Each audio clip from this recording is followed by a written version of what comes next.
The time to pull the curtain back on this subject is long overdue. We have statements from the most credible sources, those in a position to know about a fascinating phenomenon, the nature of which is yet to be determined.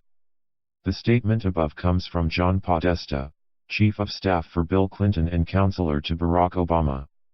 It's a powerful statement, because it's true. We now have witness testimony from hundreds upon hundreds of high-ranking, very credible people from within politics and government, military, and intelligence agencies saying that the UFO and extraterrestrial phenomenon is indeed real and deserves serious attention. If you put two and two together, it's clear that Dr. Brian O'Leary, former NASA astronaut, states, "There is abundant evidence that we are being contacted, that civilizations have been contacting us for a very long time. But it's not just the UFO and extraterrestrial phenomenon that seems to be gaining more transparency. Strange things have been observed in space. Perhaps this is why the Russian government recently called for an international investigation regarding the missing film footage of the U.S. moon landings, or why a U.S. defense physicist and the deputy manager of the Clementine mission to the moon recently blew the whistle on what's really up there." Major General Albert Stubblebine can be added to the long list. Although he did not participate in the Citizens Hearing on UFO disclosure, where a number of military, political, academic, and government personnel testified to several former congressional members, his credentials speak for themselves. General Stubblebine is a retired United States Major General.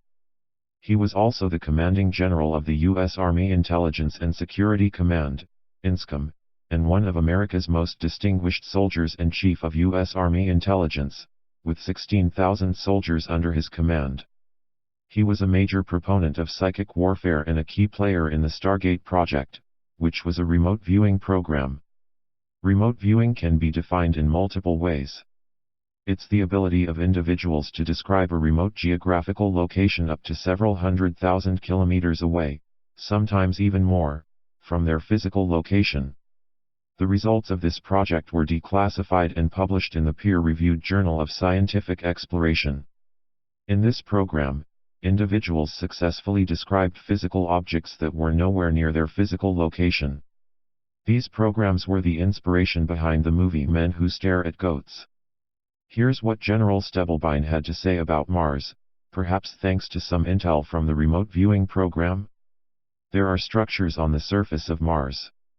I will tell you for the record that there are structures underneath the surface of Mars that cannot be seen by the Voyager cameras that went by in 1976.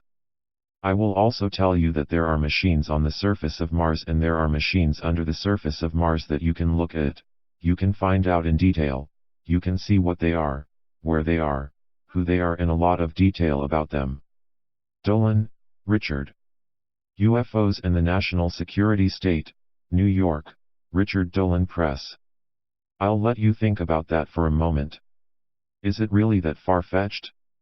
With all of the recent UFO and extraterrestrial phenomenon disclosure happening within the past few years, is it really hard to fathom the existence of structures, bases, etc. on the Moon and on Mars?